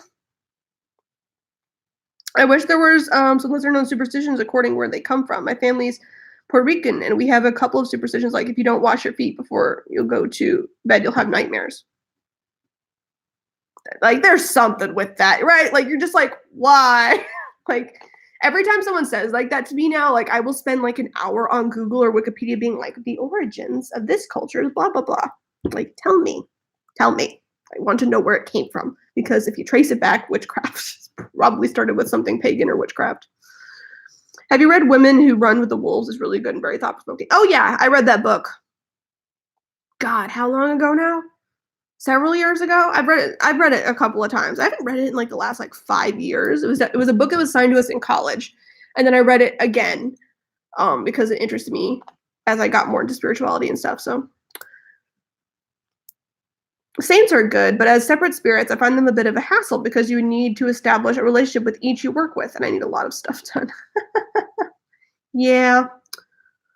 It's kind of why I just like stick with my deities and then my one particular demon spirit that I work with on the reg. Like, we have a working relationship. We understand each other. We know what's going on. Like, even Sobek. I haven't used Sobek's energy in a spell or a working. Like, it's funny how the amount of times, like, there are times where I'm like, Mama Persephone, can you help me out with this for a sec? And then, like, Loki, I'll be like, Loki! Assistance, I use Loki a lot with signs because I know he will present something to me that will make me think and come to a resolution that's best for me, even if it's kind of tricky and weird at the time, right? So I'll call on Loki and be like, Loki, I need a sign for this, please. And he'll give me something weird and random that has nothing to do with what I'm currently doing, but eventually it'll like lead me to the answer I need. But I haven't done that with Sobek so much, and I think that's partially because I'm still establishing a strong relationship with him, just to see like exactly what is like, what are our ground rules, what are not, what are things you like, dislike, what are the things you wish for me to operate within, what level of signs and stuff do you do. Mostly it's a lot of like astral and weird dream work still, because that seems to be his happy place. Does it bother anyone else when no one really respects your belief, but when it comes to someone that believes in something mainstream, it's different, but then later does something contradicting to it? Yeah. Like, I think that's what laughs, like, the entire concept that you have to be religious to be moral is just such bullshit. I can't handle it. Like, I'm sorry, just because you belong to a faith doesn't mean you're a good person. And again, a lot of it just has to do with the reason that faith is respected is because there's a lot of them. Like, that's it. Like, as opposed to where like witchcraft and new age spirituality and all that is just now like really growing and like taking on, like, where so many people are into it, so people are now taking it more seriously. Like, it's just a numbers game, really. It's like how many people are in your thing, and when you have an appropriate number of people that believe it, then we will take what you say seriously, which is annoying and stupid, especially because, like, if someone came to me and was like, define paganism as a whole, and I'd be like, I can't. Like, so many people do so many different things. Like, same thing with like witchcraft, when people are like, well, okay, what's good and what's not for witchcraft? And I'm just like, oh, I mean, that's really hard to define because this witch says this, but there are 20,000 other opinions out there about what is good and what's not for a witch, right? Like, and I'm not going to sit here and be like, well, I don't ever do this, so witches don't do that. When I know somewhere in the world there's a witch somewhere that does that exact thing. Like, probably. I personally think saints are just really powerful witches from the past, and that's why we remember them. So when I try to contact them, I treat them more as contacting a spirit than a deity. That's interesting. I've had that thought before, that what if not just saints, but like deities, spirits of all shapes and forms, what if possibly all these people that we revere all used to be powerful witches and stuff, right? Like, what was it? I was just reading, where's the book? I was on the couch reading it. I've been perusing for this. The occult book. And this book is great. I will probably do a full review on my channel about it before, but it just basically has like each excerpt is just like a little thing about a particular thing in the past, right? And it had mentioned, which I definitely want to do some more research on it, the idea that within certain, I think the Jewish faith and also within the Greeks and stuff, they identified Jesus as a witch. Like, they were like, no, that one is like a magician witch situation. Like, that was like a full on, like, Jesus did this because he cast these weird ass spells where he turned water to wine. Like, that's magic. So it's interesting to me where I'm like, oh, okay, so has every major historical or religious figure been a witch at some point then? And then it all just got changed, or like major religions talked about, even talked about how, what was it? There was someone around like a little bit after Jesus that this book had mentioned that basically performed very similar things to Jesus and like did a lot of stuff around the time, supposedly. And he set up a whole bunch of different stuff, but a religion was not formed around him. It was very, very interesting that there was like so much similarities, and yet that one difference is like, this one has an entire religion now, and this one doesn't. Ugh, I hope I'm not getting sick. That would really suck. But that's life if it does. What else do we get? Can you talk about more how you came to work with a demon? How does it work with that work? Is he evil? I don't know much about it. Ooh, demons. That's fun. I did a video about my demon and the story of how we kind of came together a long time ago, but it was bad quality, and quite honestly, the comments on that video were just like, I don't know. It's kind of a hot mess. I thought about privating it and then just updating with how I feel about it.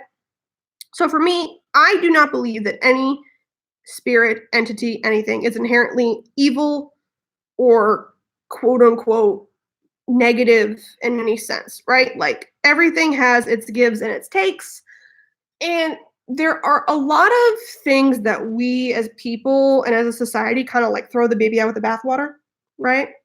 So like, for example, like one of the best ways for me to explain this is the idea of that, oh, you should always be pious and self-sacrificing. Never, and like, that's a good person who is pious and self-sacrificing. But if that person is constantly self-sacrificing, eventually like I have to cause harm to myself to be of any benefit to others. Like, that doesn't, no, that's a toxic mindset. Let's not do that, right? And it's just, So when it comes to demons and stuff, for me, they are the embodiments. Different ones are different embodiments of different emotions or instincts or flavors of life that we as a current society might hold to be negative or, like on the darker evil side of things. But that's not all of who they are. Like, they're not trying to, in my opinion at least, I don't feel they are trying to trick me. I don't feel they are trying to guide you to ill or trying to sell your soul. Like, I want that, I want to buy it type of deal. One, because I don't think if we have a soul that it's sellable, like it's who I am. Like, that's not, no. And so my deal or my contract kind of thing that has been made with them is very much of it's a back and forth, right? Like, I help you and you help me. This is a spirit or entity that I'm like, hey, I show you how to have a level of self-love that doesn't revolve around a specific negative emotion. Like, the one that I work with deals a lot with spite and using that type of mindset to get stuff done, because when I'm spiteful, ooh, I get so much stuff done. That whole idea of like, I'm gonna go live my best life, hoping that all my enemies will get to see how good my life is, like at some point in time, like that, like will get me going when I am like low as low. And like, is it petty? Yes. But does it get the stuff done? Yes. And does it drive me to better my life? Hell yeah. Like, that definitely does that. So that's kind of how I work with him in that sense. And then the give and the take is a lot of just me kind of showing up and like holding space for. It's funny how at the time I used to like feed on him a lot when I first encountered him. And then now it's more of I feed on him when I need to, and then he feeds on me a little bit, where I sit down, I meditate, and I will go into a place where he feels safe enough to show up. And it is a lot of like he feels safe enough, and I've noticed that I'm kind of like holding space for him to like feel vulnerable, right? Because if you're feeling spiteful and you're like, I'm gonna show you, like that comes from a place of hurt. Like, there's a place of, not feeling enough that appears there. And so that kind of shows up a lot within that realm, I guess, right? So I hold space in that idea that's like you can feel those emotions and still be like a powerful badass. Like, that's still a thing that can embody with you, right? So having those moments of that is what I really focus on with that type of thinking. I'll do a more in-depth video, I think, about it, just because more of my ideas have evolved with it. And also when I've like done a lot more research, realizing how many demons have just been gods of old religions that someone, mostly the Christians, have come along and said, evil, bad, no, because it's not our God. Like, and unfortunately, because we don't have historical context like we do with the ancient Greeks or with the ancient Egyptians or these types of things, therefore, like, we doing our research know that they are not evil inherent. Like, they're just a different culture. Like, sorry, it's just different. It's not wrong, it's just different. And so I think that there are a lot of entities and spirits and things like that that are out there that you can experience and come in contact to, that are from like some old forgotten religion that society at large has deemed this. And I think like a lot of ways where some people take on a word and own it or reclaim a word, I feel like that's kind of what like the one I work with has kind of done, where it's like, yeah, no, I'm a demon because I'm not of you. Like, I'm not of that Christian saintly angel-esque mode. That's not me. I am a different level of something, right? But it's interesting because it's not necessarily a deity. Like, there's a level. Like, I hate saying like something's a higher level or higher consciousness than of this, but there is that there. There's that playful idea of like he was, in my experiences with him, there was a nervousness in talking to Loki, Persephone, Sobek and him got along right away. Maybe it's an old Egyptian god that I had never run in with before. That's actually possibly who he is. Might be. I don't know. So it's very interesting. It's very I have a lot of different mixed reviews, and the more things I go into it about stuff. Do, do, do, do, do, do. Oh my god. Y'all are commenting so much, so thank you. I really enjoyed the video you did about demons being forgotten gods. Yeah, so like that's a whole concept too, right? Like I just talked about. I liked with word old Jaywa. He can do anything from healing to mess up your enemies, but don't ask me about the moral compass of the Old Testament. Yeah, see, that's another thing too. It's like just because I don't know, I'm a very like intent matters to a degree, but I really focus on what is the result of something. Like you could have all the best intentions in the world, but if the final result is that a whole bunch of harm came to everyone around you and yourself, like I'm kind of in the mind of like, who fucking cares what your intent was? Like that's a little bit in like how I feel like the universe or like the courts or whatever else should like affect their judgment of you. But ultimately, it's the cause and effect of your actions and of your thought process that should really do something, right? So we all work with intent so much as witches and things that I think that can get forgotten a little bit, right? Which is kind of also why I like magic in a sense, because like I throw some energy out there, I get to put my intent out there, but then I have to deal with all the fucking consequences, right? Like there's no running away from that. Like I have to now deal with what the hell I just did. In a sense, I like that construct and that concept that kind of flows through all witchcraft, regardless of what religious or spiritual connotation you put onto it. Pretty much all witches across the board are like, you do you, boo boo, but like you're gonna have to deal with the consequences of whatever is conjured up from that. Like that's on you. Which I appreciate that those like, no, we believe in consequences. Consequences are a thing. Do you have any book recommendations about deity? The Dark Goddesses book that I have been reading that I'm finally getting around to finishing, I probably will do a book review on that. That was fantastic. It does an overview, a bunch of different, if you're looking for darker goddesses, it does a huge overview about different stories, different concepts that they really embody. That's a great one. And I'm also reading I'm reading a bunch of Norse mythology recently because I feel like Loki's been silent, and I feel like it's because possibly I need to know more about his myth and like reinvest in that. Oh, I read that. I wish it was a little more in depth than having every page a huge photo than the part of page kind of sort of info. Yeah, this book is definitely a like snapshot of history type of deal, right? If you want more in-depth book, what was it? That dark arts book I read a while ago. It's the one where I talked about demons being other gods. It was mentioned in that book. That one had a way more in-depth history about stuff that I would say. I'm always looking for more in-depth books, but I like this because with the amount of actual spiritual work that I'm doing, having it too much at the current moment, actual heady information would drive me crazy. I kind of go through like research, applying it, research, applying it. So I'm like in the applying it stages where I'm like looking into stuff and like having my own experiences feed into my stuff right at the moment. So reading this keeps me reading, but it doesn't keep me like, oh my God, like in my head too much about the information I'm finding. I find it strange that the main problem with it coming out in the US is religion, but in the UK, the issue is people will think you're crazy.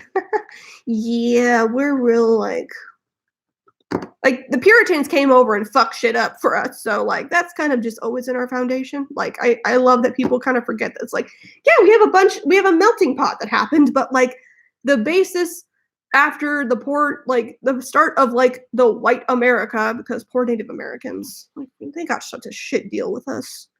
Ugh. But the basis of us is puritanical, right? White America is puritanical in base. So that influence is definitely in so much of our culture as a thing, which is unfortunate. I recently saw a TED Talk where mental health scientists did brain scans of people with depression and anxiety and scan on people who are highly spiritual. And it showed that as long as you believe in something, it doesn't matter what, the chemical in your brain increase that help us not to be depressed. Yeah. I think having faith in a thing helps, right? Even if that faith is just in yourself and in the concepts that, again, like that's what I love about witchcraft so much is that it gives you something to act on, to do, to push forward in life in general, right? It doesn't necessarily guarantee a result, but it gives you something you can do to attempt to better your life. That's what's great about it. Like that's what, it makes me so happy. It's because most Americans who go with the flow of things know they are crazy, but those who against the tide are even crazier. Yeah. I've totally noticed rituals and spirits that help me with those issues. I think it's interesting science starting to support spirituality for that reason. Yeah, there is a lot of I am really fascinated by the crossover of science and spirituality and like those types of things, right? Because like if you think about it, way back when, so much of spiritual practices or occult practices turned into certain scientific findings, right? Like even if a lot of scientists poo-poo alchemy now, alchemy was a lot of the start of scientific exploration and discovery for a lot of people, right? Like it was kind of like oh, we started over here because we were curious about how the universe works, which involves spirituality, and then it evolved into the scientific mindset. The separation of the two I do not agree with. Like yeah, there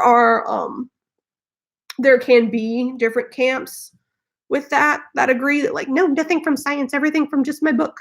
But and science can definitely be like spirituality has no concept like until it's proven, we don't care.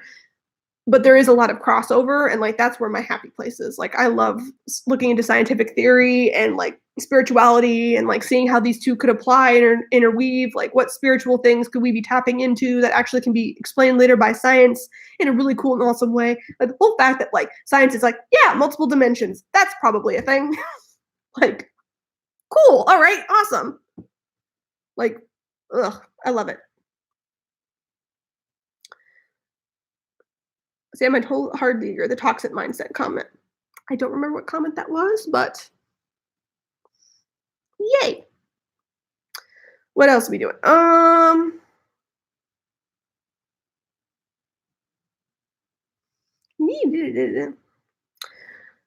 What do you guys do when you're in a rut and your magic feels low? What do you do to amp up your energy and your magic?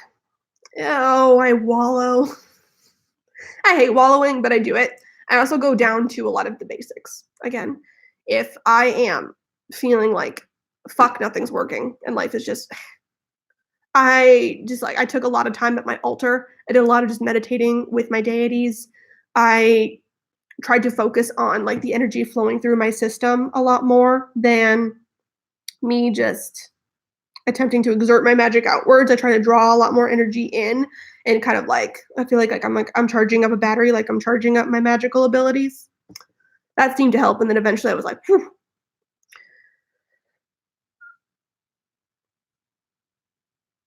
Ashley Lawrence, the proof lies in the experiments conducted by alchemists. Yeah.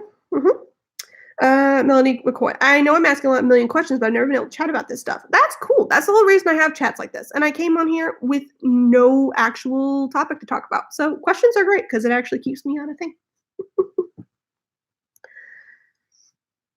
You're becoming extremely popular. Am I? Sure, why not? I hope so.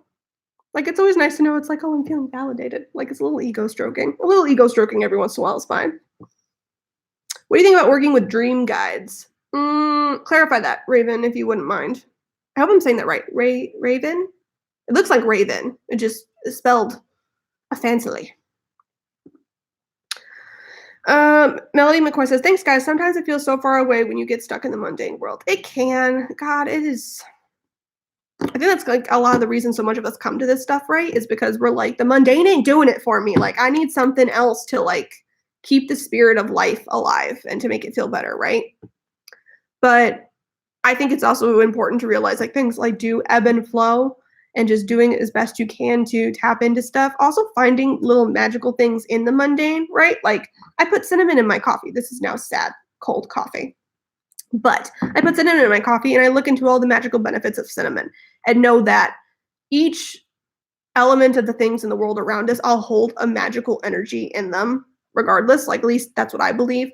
And so they can influence you even if your intent is not there, right?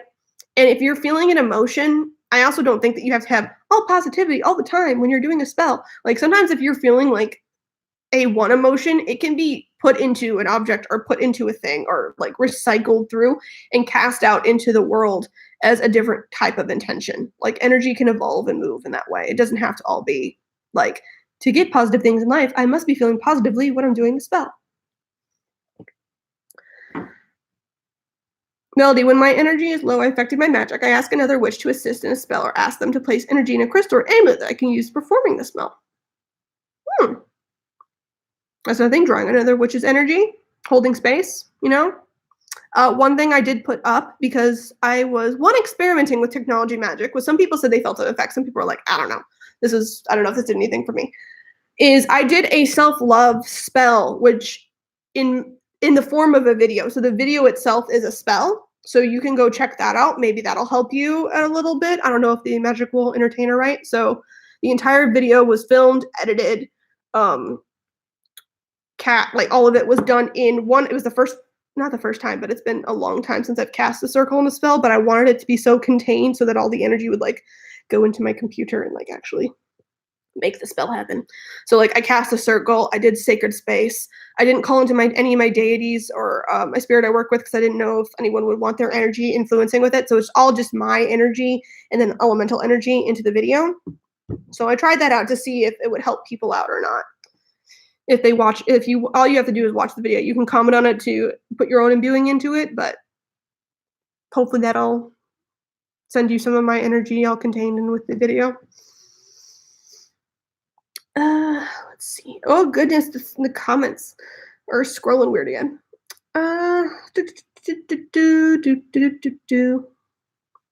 Thoughts on Baba Yaga? I have not done enough research on Baba Yaga. I have popped up quite a few times in different books and stuff that I've looked into, but it's interesting though, because like there have been certain appearances as I've interacted with things in the astral on the outside, right? As I've done like different underworld stuff now, certain people that I have run into have been Hecate, which was interesting. Like that woman terrifies me a little bit. Persephone's like, it's fine, she's a friend. And I'm like, are you sure?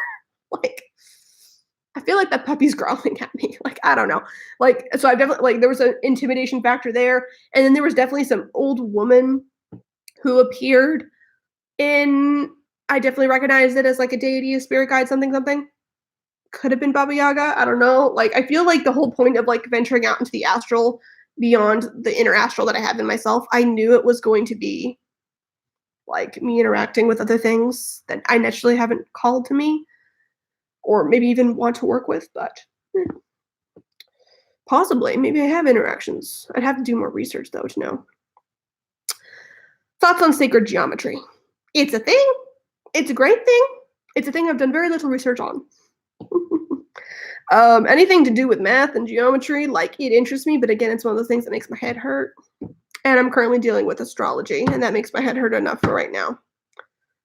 How do you meditate with your deities? Like just focus on the energy, or how do you do it? I basically just, so I have I just got ordered a spray from Joey Morris for Persephone. I like to have something that triggers, that's very instinctual for them.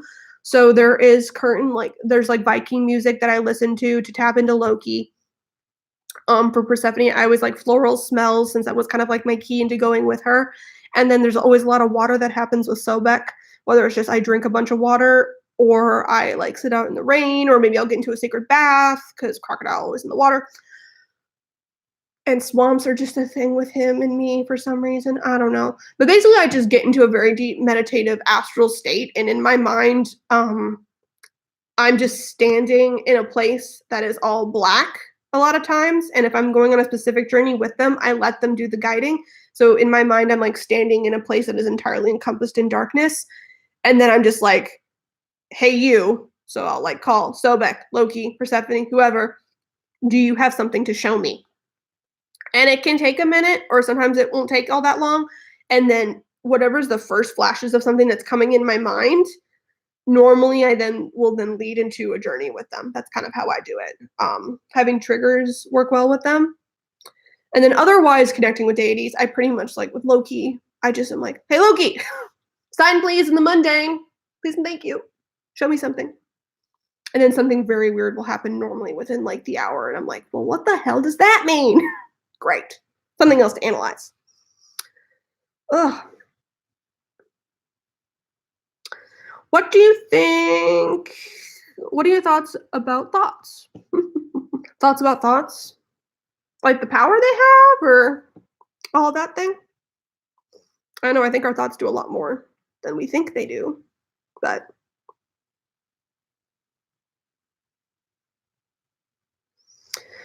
Hecate has been calling to me lately and I want to work with her, but I'm not sure how to approach the situation. I mean, Unfortunately, I have not worked with Hecate in the deal, so I can't give much advice on that. But with all my deities, I just was like, it was a very baby step basis, right? Like, Persephone led me in. There was a lot of discussions and conversations before I dedicated to myself with her or worked with her at all on stuff. A lot of it was just like literally like me just showing up in the astral and meditating with her and like having a cup of coffee with her, right? You can also I use tarot a lot, like saying like, hey, what message could you guide me if you're not so good with interacting in the astral? Tarot really works. Where I'll be like, hey, this card is you. This card is this deity. This card that like I do a lot of 3-card draws since I have 3 deities. That's 6, Sam. 1, 2, 3, 3. I have 3 deities that I work with on the regular. So they I'll do a card for each of them and what advice they're giving, and the advice is always vastly different, but kind of over somehow intertwines well together if I look at it. I also know that each of my deities like to express different things to me about different topics and different parts of my life. So if I pull a card for Loki and it's like change, I'm like, yeah, I know I'm being stagnant right now, leave me alone. And then he'll do something to not leave me alone because I asked him to. What do you think about the Archangel Michael? Anyone who says they work with him love him. It's like he has his own fan club. I don't work with angels. They're not my vibe. Just because I think everyone has their different vibes with them. Something with whether it's like demons or deities, wherever, like we all find our own thing to play with, right? When it comes to angels in general, they feel very like there's definitely a power that's there, but it is very it is light, but it is very like exact. Like I feel like it's like the cold cut of like a sword. Like when I think of angels, I think of like the Judgment card, like that angel, like that is what embodies an angel so much for me. Like it can be very light and very like domineering and protective in a sense, and very like judgmental in some senses too. I haven't ever worked with them particularly though, so I can't comment too much on that, but that's the energy I pick up with that, and I just don't vibe all that well with that type of energy, so angels aren't my thing. What are your thoughts on pop pantheons, like using archetype fictional characters or actual people? Actual people makes me nervous because not entirely knowing about how energy communicates in the world, if you're working with, say, a celebrity or something, that I think can really you might be actually vibing with their energy, and if you're not expected to vibe with their energy, I also think it borders a little bit on the putting like person on a pedestal type of deal, which I always caution against. But when it comes to like fictional characters, so much of fictional characters are actual like they're linked up to other archetypes, right? Like there are certain people that are influenced, like if the first ever stories that were ever told or fiction things that were ever told were myths about gods and deities, maybe they're retellings of like stories of people that actually lived or witches that actually lived and stuff, or maybe it's like a collection of stories of multiple people all put into one archetype or one like character type of deal, right? And then different artists get inspired by other creative people. So it's, for me, every fictional character is an embodiment of multiple archetypes, so, or multiple characters or multiple energies in a sense. So working with them I think is cool. Go for it. The only thing I would caution with that is, I don't know, for me being a writer and knowing what I'm tapping into and my thoughts on creativity and stuff, sometimes I think when it comes to certain fictional characters, just given it depends on your level of respect, right? Like I do not project to like some of my ideal of what Persephone should be is projected on her, but then I feel a pushback to that, and I feel no, this is who I actually am. Same thing with Loki, same thing with Sobek, and that's just because there is a certain respect that I hold for myth and stuff that just comes naturally culturally with me. Whereas if it was a fictional character that I really, really love, I really, really love them because I'm putting a huge projection of my thoughts of them onto them, and if there was a pushback or a clash with that, it's like, actually, no, this is what I am, I wouldn't feel that as much. Like I might fight with that a bit more, so it might be a harder listen. So that's the only thing I would say about that. Okay, thoughts of another thing. I'm transitioning from maiden to mother physically right now. I'm preggers. I can't find anything on the subject. Ooh, I have never been pregnant, so I cannot speak to that too much physically at all. Congratulations, though. Yay, baby. But I also one thing to keep in mind, I think, with transitions of maiden to motherhood is that when you're embarking a whole new thing of life, but that doesn't mean that the old stage that you went through is entirely dead. I think cycles are great and the death of one thing is fine, but a lot of things interweave a lot, right? So like when I think of Persephone, Persephone goes through the whole like she is like a flower maiden archetype, like maiden is like one of her things. But she transitions into queen of the underworld. She doesn't leave all the maiden stuff behind, right? Like there are so many flowers and things that are all associated with the underworld and so much plant growth. And like for me, I'm like, that comes from Persephone. Like that's where that comes from. She didn't leave behind queen of flowers to become queen of the underworld. She brought it with her. Like those aspects are still there. And she goes between these cycles all the time. So you can do the same thing, right? If there is a new element to being a mother and to, the mother archetype and those things that come in that you are noticing, great, take those on, but do not necessarily cast out different parts of the maiden that you don't feel you need to. Like if there's certain things that are like that feeds the maiden part of you, let that have, right?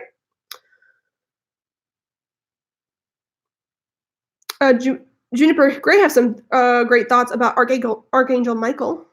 So yeah, no, people have actually experienced angels and archangels and things like that. Like there are many people who talk about them. I think Pantaray, uh, who her name is Nina. I think her channel still Pantaray. Goes on talks about archangels quite a bit and the experiences with them. I think also Bahati Life has talked about working with archangels before. I think she's used them. I'm starting my Wiccan journey, and your videos have helped me a lot. Lolita Kid, 2011. Oh, I'm glad. For Pop Pantheons, I only want to be in touch with Eartha Kitt. Eartha Kitt, that woman. Oh, she's so bold and so certain of herself. I really admire her, but she also intimidates me because she always speaks her mind. I don't mind being called out, but she's literally scary. Oh, she is. Oh my God, what is that video about compromising and love that Eartha Kitt? Oh, I love her. I love her so much. The more I look into that woman, oh, Eartha Kitt, just goddess. She is a goddess. Like, I love her. But yeah, no, she can be intimidating as fuck. I think that's like naturally something where when we are realizing that, hey, we can't speak our mind or we're losing, like we don't have the confidence in a specific aspect and we notice it in someone else, like that admiration is there, but also kind of like, well, I don't have that thing. So I don't know how to necessarily handle you if you bring that thing full on to me. Like I totally feel that. I know that vibe. I love Token. I want to work with some of his characters. I've been matching them to tarot, like Galdriel. I never can speak. I can't do the Token names as well. I'm always bad with my names.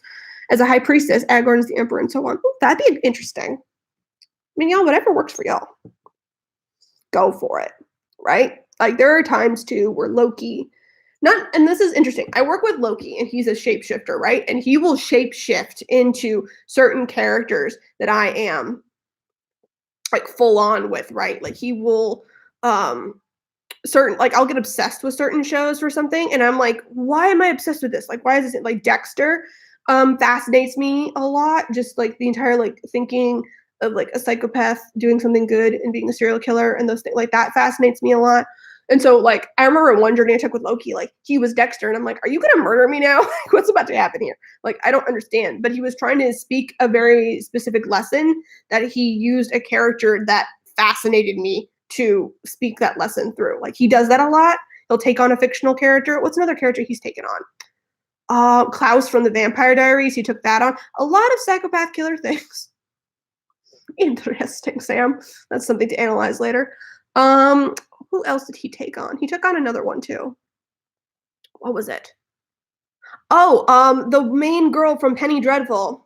He took on that character, which is really freaking creepy. Like, imagine her and like her full like wide-eyed, like if you've seen Penny Dreadful, like when she's like that possessed moment, but then that grin that she gets when she's possessed by a demon, like that's kind of how I see Loki's grin all the time. So recognizing that in her was very like, okay, this is a fun archetype we're gonna work with, I guess. Hi, Loki. This is weird. Let's do that, shall we?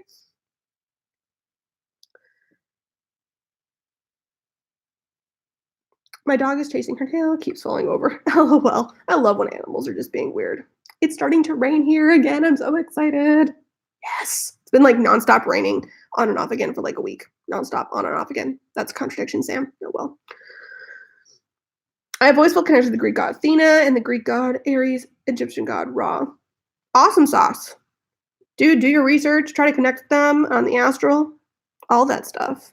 See what embodiments they have for you.